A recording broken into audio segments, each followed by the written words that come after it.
Yes, hujambo popote pale ulipo, karibu sana. Hili ni Dirisha Huru, jukwaa la usajili linalokuletea wewe taarifa njema kabisa ambazo zinaendelea siku hii ya leo, ambayo Simba anakwenda kuzindua uzi wake mpya wa msimu 2026-2027 kuelekea kwenye tamasha la siku ya kilele cha Simba Sports Club tarehe 8 ya mwezi wa 8 mwaka huu 2026. Kabla ya hapo, Simba Sports Club kwa huzuni kubwa na kwa masikitiko ni kwamba wameaga mashindano ya Sekafa Senior Challenge Cup, na kwa sasa Simba Sports hatakuwa sehemu ya mashindano hayo. Big story ni kwamba Simba wamefanya mabadiliko ambayo ni ya kiufundi zaidi, wakiendelea kutafuta tija ya kikosi kuweza kuleta uwiano sawa katika safu zake zote za ushambuliaji.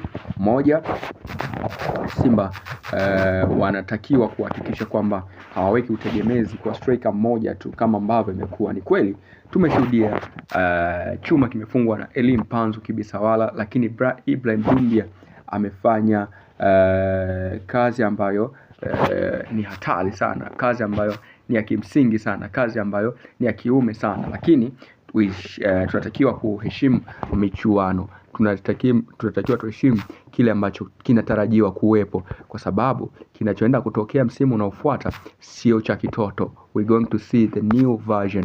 Mashindano yamekasilika, wenzao Young Africans wanafanya sajili za maana. Kwa hiyo Simba Sports Club tumeambiwa kuna nafasi moja ya mchezaji ambaye yupo sokoni na wanampambania. Sasa mimi hapa nipo kwa ajili ya kufichua kile kilichofichwa, moja, na kuletea jina la Tapelo Peter Maseko, the real heavyweight one, mwamba ambaye anatoa tafsiri ya michuano, mwamba ambaye anatupa listi ya ubora wake, lakini pia atuthibitishia kwamba mpira is all about performance. So Tapelo Maseko ni miongoni mwa majina ambayo yanatajwa zaidi katika klabu ya soka ya Simba kuelekea katika msimu unaofuata, huku ikiwa ni call up ya Simba wenyewe kuhakikisha kwamba msimu unaofuata ni msimu dume, msimu wa mafanikio na ni msimu wa maendeleo. Kwa hiyo mabibi na mabwana, wavulana kwa wasichana, unakupaswa kufahamu kwamba Tapelo Peter Maseko ni habari nyingine, ni level nyingine, lakini pia ni usajili mwingine. Nadhani hata mashabiki wa Simba nao wanavutiwa na uwepo, presence na existence ya Tapelo Peter Maseko. Hakuna asiyefahamu uwezo wa Tapelo Maseko, hakuna asiyejua kiwango cha Tapelo Maseko. Ni vile tu watu wanahitaji kujiridhisha. Lakini pia nikwambie tu kwamba ni wakati ambao pia Simba Sports Club nao wananyemelea baadhi ya madili, hasa kama la Faisal Salum Toto Abdallah kutoka katika visiwa vya Zanzibar, akiwa anajitifua katika klabu ya Azam FC.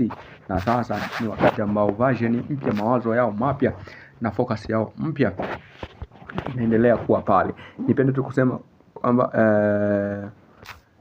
kusema kwamba ni wakati ambao kila mtu anaelewa nini ambacho anakifanya, nini ambacho anakielezea. Kwa hiyo